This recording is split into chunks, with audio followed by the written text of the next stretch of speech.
Hello and welcome to Finextra. I'm Emily Horler and I'm here with John Mason of Thomson Reuters. And we're talking about FRTB and what approaches are needed to resolve modelable risk factors. Thank you for joining me. Pleasure. What trends and developments are you seeing in the market? We're starting to see certainly the large sell-side banks now take FRTB very seriously. FRTB has been around since 2016, but in the last 6 months or so, banks have certainly started to address how they can source the data that helps them model their risk factors. The alternative is the standardised approach.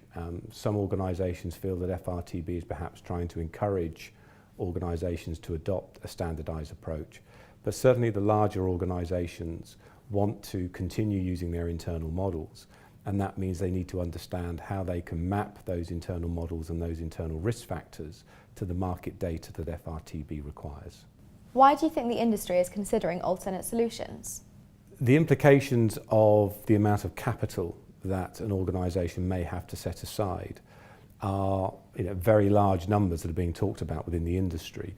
Those numbers range from something like 50% additional capital to potentially 900% additional capital if an organisation can't model its risk factor, has what's called a non-modelable risk factor. And at those sorts of numbers, then an organisation is probably determining whether it should actually stay in a particular asset class or stay in a particular business, rather than worrying about another area or another way of calculating its capital.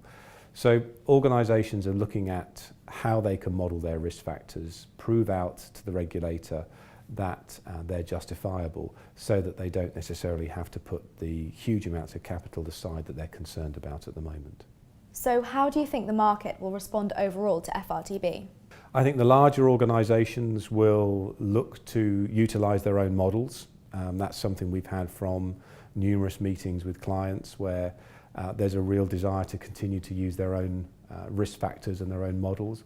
That brings its own challenges, mapping the taxonomies between internal risk factors and market data brings certain challenges that we're looking to work with clients on. But I think most of the large banks will address it by trying to model their own. Smaller organisations may wish to utilise some form of utility provision in the marketplace where they're not bringing their own models to the table per se, but perhaps utilising models that a third-party organisation is putting into a utility or into a service provider. So I think the market will resolve itself into different areas. There'll be those who go down the standardised approach.